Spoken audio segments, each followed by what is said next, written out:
Hi everyone, welcome back. If you are new, please consider subscribing. My name is Yadi and I create educational videos for beauty professionals in training and for those who like to continue learning. Listen up, if you are a cosmetology student or someone who is simply new to the hair industry, this video is for you. This is a new cosmetologist/student back to basic industry terms. Simple form, part 1. Feel free to screenshot these terms or write them down on flashcards, whatever works for you. Remember, information is not limited to the one shown in this video, but for sure, these terms can help you understand some of the terminology you will be getting into during your training, like the composition of hair, haircut styles, elevations, and hair coloring terms. Please stay until the very end. Don't forget to share this information with your hair bestie. Give it a thumbs up. And with that being said, you guys, let's get started.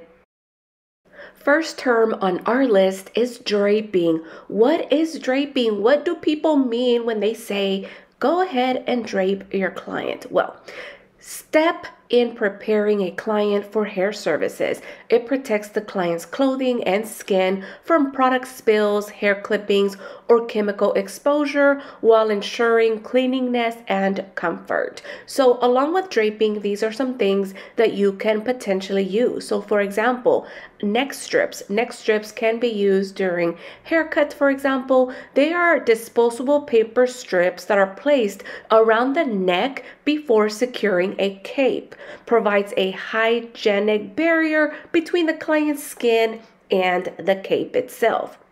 Now let's talk about capes. There are different types of capes out there, you guys. So there's cutting capes, chemical capes, and also shampoo capes. Cutting capes tend to be lightweight and often made up of fabric designed for dry services, like I mentioned, like haircuts. Next, chemical cape, made of waterproof material to protect against spills or stains. Next, shampoo capes, used during washing to keep water off of the client's clothing, of course. Next, we have towels. Towels are absorbent and they are used to provide additional protection, especially during chemical services.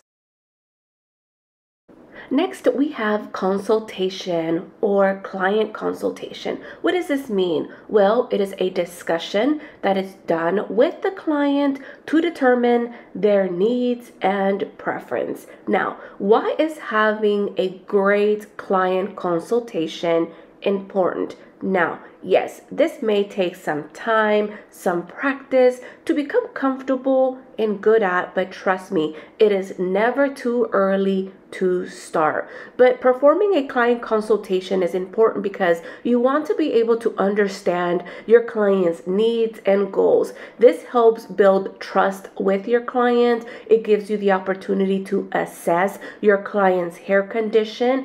It helps you set realistic expectation, customize their service, and also educate your client.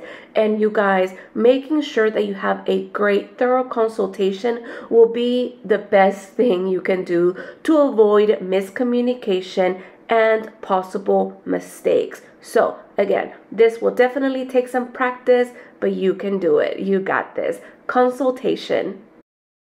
Sectioning. This is when you divide the hair into manageable parts for cutting, hair coloring, and even styling. So yes, in school, you definitely practice your sectioning a whole lot, whether it's 4 sections, 6 sections, you name it, but sectioning is extremely important. Why? Because it is able to give you more manageable areas, so you're able to be more precise with your work and be able to get better results. So sectioning is very important. Sectioning. Now let's talk about the structure of the hair itself. So we have the cuticle. It is the outer layer of the hair shaft that protects the inner layers. And you guys, just so you know, I try to put in a little visual for most of the slides to give you a better idea. Again, cuticle. We just mentioned the outer layer of the hair, which was the cuticle. Now we're on to the middle layer, which is the cortex. Middle layer of the hair responsible for strength, elasticity, and color. Cortex. Next, we have the medulla, which is the innermost layer of the hair, and it is not always present. And because I know you're probably wondering why is it not always present in hair? Well, you guys, that is due to several factors related to the structure and the function of the hair itself. So for example, the medulla is more common in coarse or thick hair and less likely to be present in fine or thin hair. It serves no significant purpose in fine hair, so its absence does not impact hair strength or function. Next, we have genetics. The presence or absence of the medulla is largely determined by genetics. So some individuals or ethnic groups may have hair that is rarely exhibits a medulla. Also, the purpose of the hair itself. So for example, hair on different parts of the body serves different functions. So for example, scalp hair may have a medulla for added strength and insulation, while vellus hair, which is that peach fuzz hair, fine short hair that is typically on our cheeks, our face, typically does not. So that's just a quick little explanation, and hopefully your instructor can explain more if needed. Porosity. It is the hair's ability to absorb and retain moisture. And yes, there's hair that can have low porosity, medium porosity, and high porosity. And just to share a little bit more about porosity and how it works, well, for example, with low porosity hair, the cuticle is tightly closed, you guys, making it harder for moisture to penetrate. Product tends to sit on the surface of the hair rather than being absorbent. Now, the hair may feel smooth and also look very shiny for someone who has low porosity hair. Also, something else that could be challenging, it may be that this person can struggle with product buildup, and that can obviously be an issue. Now, with someone who has normal medium porosity hair, the cuticle layer is slightly raised, allowing moisture and nutrients to penetrate a little bit easier. Hair absorbs and does retain moisture pretty well. It holds styles and color treatments well. A challenge can be that it can shift to low or high porosity with damage or improper care. Now, with someone who has high porosity in their hair, the cuticle layer is highly raised or damaged, allowing moisture to enter but also escape quickly, meaning it does not last. Hair absorbs product and water very easily, but also loses moisture very, very fast. So the hair often feels a little rough, dry, and brittle, and may frizz a little bit. So definitely a challenge for this hair will be that it leads to dryness and frizziness. So there you have it, a little review on hair porosity. Elasticity, hair's ability to stretch and return to its original shape without breaking. Elasticity. Density will be the number of hairs per square inch on the scalp. So there's low density, medium density, and high density. Next, we have texture. So texture will be the diameter of the hair strand. So there's fine, medium, or coarse texture. And again, it is based on the diameter of the hair strand. Now let's talk about different hair cuts. Let's start with blunt cut. What does that mean? It is when the hair is cut straight across with no layers, creating a single length look. Blunt cut. Layering, a technique used to reduce weight and add volume, movement, or texture by cutting hair at different lengths. Next, we have graduation. And no, not the cap and gown one, but the buildup of weight in a haircut, typically achieved by elevating the hair at an angle less than 90 degrees. Graduation. Texturizing is when you're removing weight or bulk from the hair without changing the length, using techniques like point cutting or thinning the hair. Texturizing. Over direction. This is when you pull the hair away from its natural fall to create length or shape in specific areas. Over direction. Next, we have point cutting, cutting into the ends of the hair to soften the lines and add texture. That is referred to as point cutting. Slide cutting. This is cutting the hair with a sliding motion using shears or a razor for a softer blended look.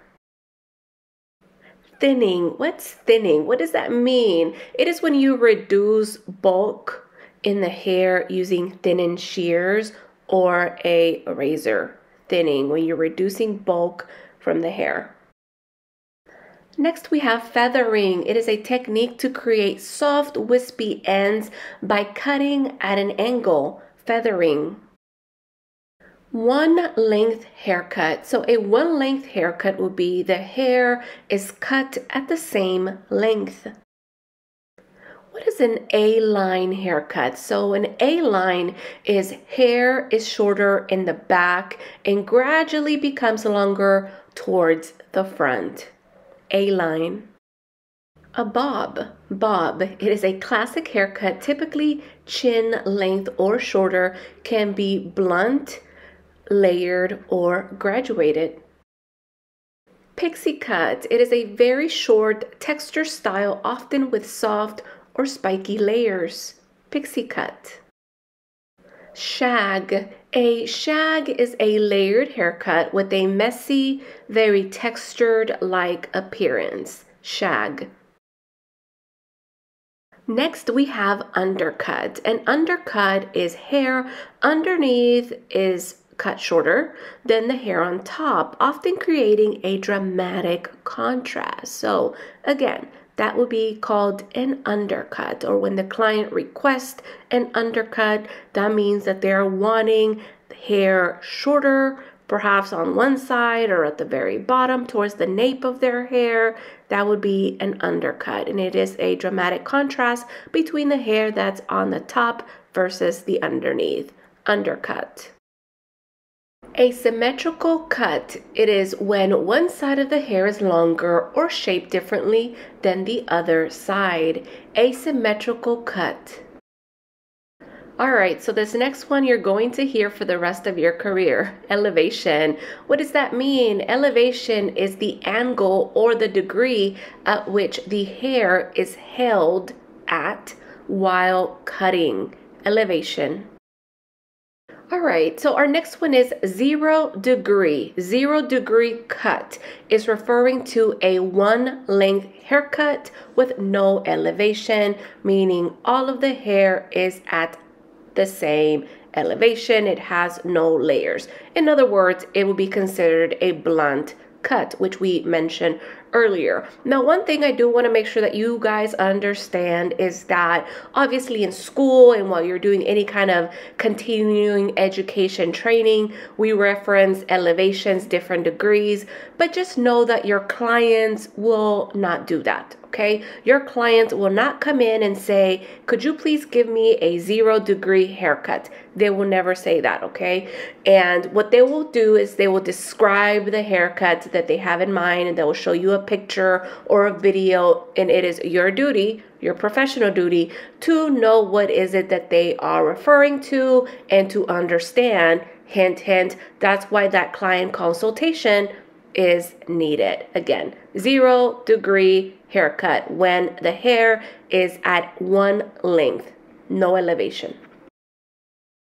Next, we have 45-degree cut, a graduated haircut with slight elevation. And I hope you are paying attention to the diagram that is showing what 45-degree from the head looks like.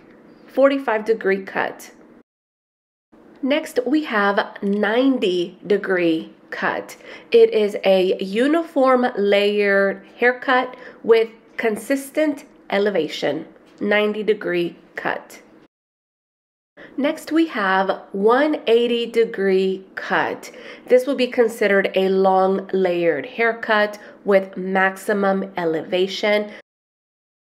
Next, we have horizontal line. Creates a sense of weight and stability, often used for blunt cuts. Horizontal line.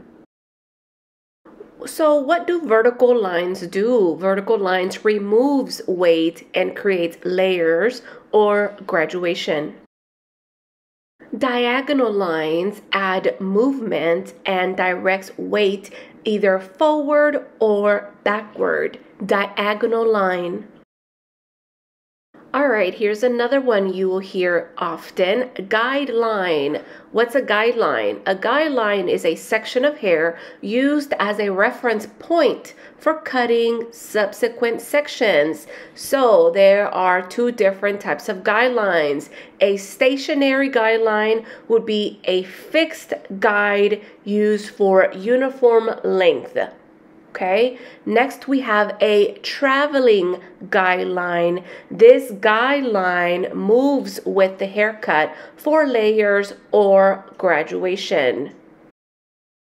All right, so I hope you are still with me. Now let's get into some basic color theory terms. Remember, the information is not limited to the one shown in this video. Let's talk about primary colors. And what are they? Primary colors will be red, yellow, and blue, and cannot be created by mixing other colors.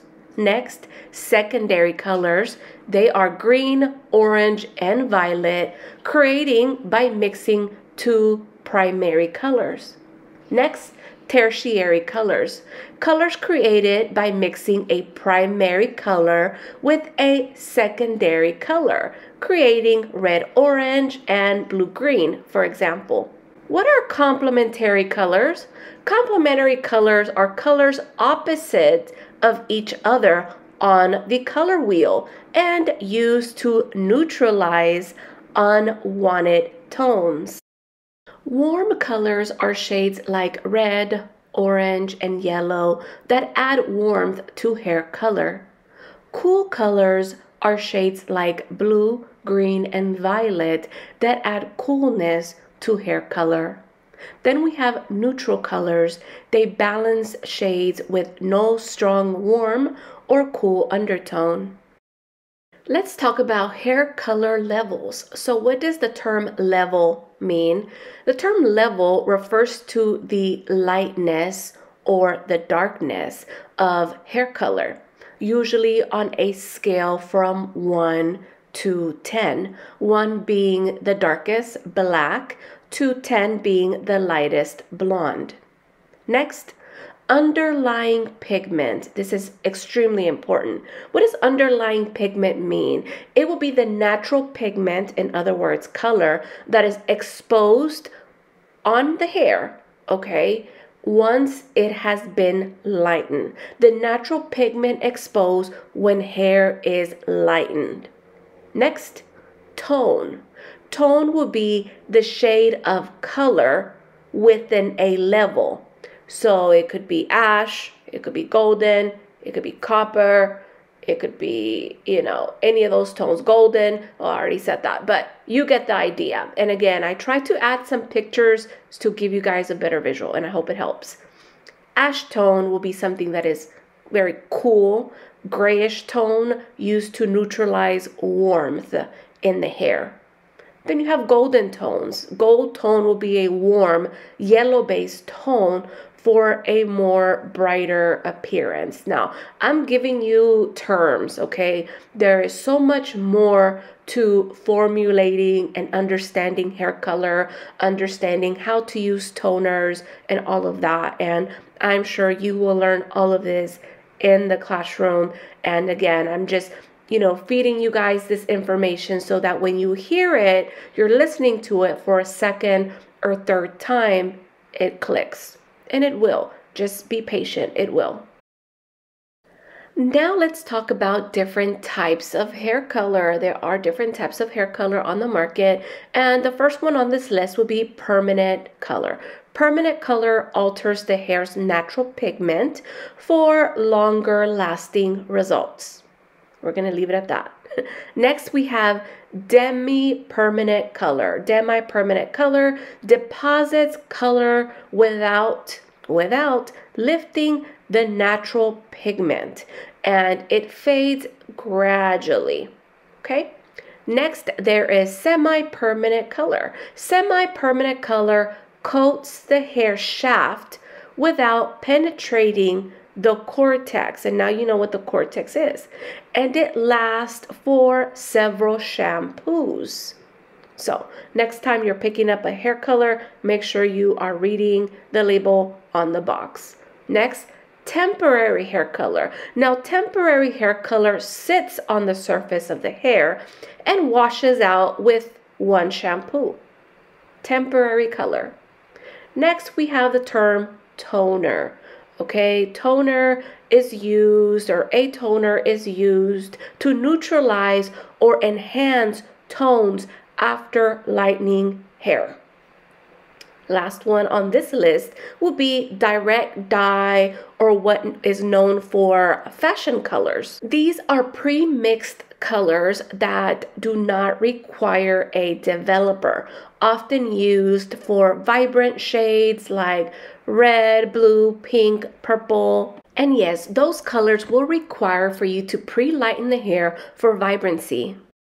Lightening term. So what is bleach or lightener, as we call it, lightener? It is a chemical agent that removes natural or artificial pigment from the hair.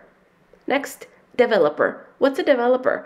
A developer is a peroxide-based liquid or cream that activates hair color or lightener. And yes, here are the different developers that are most commonly used. Let's start with 10 volume developer, which has a minimal lift, going darker, or mainly deposits color. So when to choose 10 volume, again, when you're wanting to go darker or mainly deposit color. Next, 20 volume, which is the most commonly one used. It's used for standard, for gray coverage and lightening up to 2 levels. Next, 30 volume, okay, lightens up to 3 levels. And the last one on this list is 40 volume, provides maximum lift, used for high lift blondes as well. And yes, there is 50 volume out there, but do I recommend it? No, which is why it didn't make this list. Next, let's talk about high lift color. High lift color is a color formulated that is designed to lighten the hair and tone in one step. Next, what does pre-lightening mean? It is the process of using bleach lightener to remove pigment before applying a color or a toner. And the last one on this list is the term lift, which is the process of lightening the hair's natural color. So when you lift the hair is when you are lightening the natural color. You're lifting the hair, you're lightening the hair. Don't leave me just yet. We're almost at the finish line. Let's talk about techniques. So single process, what does that mean? Single process is when you apply one color all over the hair. That will be a single process. Double process is when you pre-lighten the hair, for example, first, and then you apply a toner or a secondary color application. So it's like a two-step. That will be a double process. Next, the term balayage or balayage. People call it different things, balayage. You get what I'm trying to say. It is a free hand painting technique for natural, giving it the hair a very sun-kissed highlights. Balayage. It's like when you're free-handing the lightener onto the hair. Next, foiling, which is obviously what people think of when they think of, highlights. Foiling, when you use foils to separate sections of the hair for a very precise highlighting or low lighting, foiling. Next, we have the term ombre, which is a gradual color transition from dark at the root to light at the ends. And like I said, I tried to find pictures to give you guys a visual of what some of these terms, what they mean and what you have something to reference it. So next we have highlights, which are lighter strands of hair that add dimension, right? Highlights. Next, lowlights. So lowlights would be darker strands of hair to add more depth and contrast to the hair. Next, very popular at the moment, the term baby lights. They're those micro, fine, subtle highlights to give the hair a very natural look. It's a lot of work, but it looks beautiful on. Then we have the term color melting. Color melting is when you're blending multiple colors for a seamless gradient effect. And yes, it can also go from dark, medium to very light at the end. And the also popular money piece, the money piece. It is a technique where, it's face framing highlights that are applied to the strands near the hairline to brighten and enhance basically facial features. Money piece. Okay, so maybe this could have been 2 videos instead of one long one. I'm sorry, you guys, but let's keep the good vibes going, huh? Color fill, what does that mean? Restoring pigment to overly lighten hair before applying a darker color. Just a quick example, when you have someone who's extremely light and they want to go dark, it is important to fill the hair with its missing pigment to make sure that you get that color that you are wanting to achieve. Therefore, the hair doesn't go too green on you, for example. That's what tends to happen when you have a blonde who wants to go back brown. But again, color filling, that's what that is referring to, is to restore pigment to overly lighten hair before applying a darker color. Anyways, color removal is when you are using a product to remove artificial pigment from the hair. What about the term neutralizing? What does that mean? It is counteracting unwanted tones. Example, using violet to cancel out any yellow. So when they say, let's neutralize this yellow on the hair, that means you're trying to counteract by adding a tone to cancel out that unwanted tone. I hope that makes sense. And last one, again, toning. I've used this one already. Toning, adding or neutralizing specific tones after lightening to give the desired hair color. Simple, toning. All right, you made it to the last slide. Good for you. Patch test. What does that mean? When you patch test is when you do a small test on the client's skin. For example, it could be behind the ear and the inner elbow. Usually it will be behind the ear, honestly. And this is when you're trying to check for an allergic reaction to hair color, for example.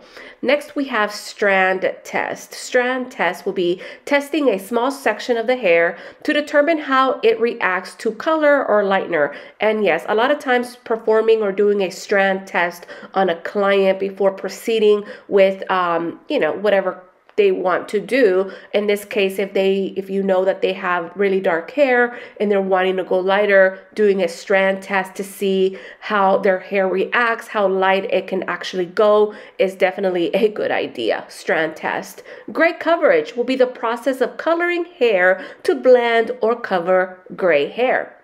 What about glaze? What's a glaze? A glaze can be a semi or a demi-permanent color that enhances, gives the color shine, and refreshes the tone. Okay, something that clients can come in and do in between appointments to keep their color looking fresh. A glaze. Next, shadow root, which is something that a lot of stylists do when they're doing like highlights and things like that. They give the hair a little shadow root. It's adding a darker color at the roots to create depth and or extend time between color services. Next, the term mixing ratios. You'll hear this one a lot too. So mixing ratios is the proportion of color to developer for proper activation. So a lot of times they'll say the mixing ratio to this would be 1:1, meaning 1 part color to 1 part developer, or 1:2, meaning you would do 1 ounce of color to 2 ounces of developer. I'm just giving you an example. And lastly, what does base adjusting mean? It is when you slightly shift the natural base color before applying the desired shade, okay? Or base shifting would be another term. That's it. Oh my gosh, you guys, that is it for this video. Thank you so much for watching. Thank you for your continued support. If you enjoy the video, don't forget to share, like, and again, consider subscribing if you're new here. You can find me on all social media platforms as Glam and Beyond. I am so sorry. I know you can hear my voice is under the weather. I feel good, but the voice is not cooperating. But anyways, you guys, thank you so much for being here as always. Let's keep going. Let's keep growing. Hey, let me know in the comments down below if you like these type of videos and what should I do next for you. Let me know. I hope you guys are doing great, and I'll see you on the next one. Bye.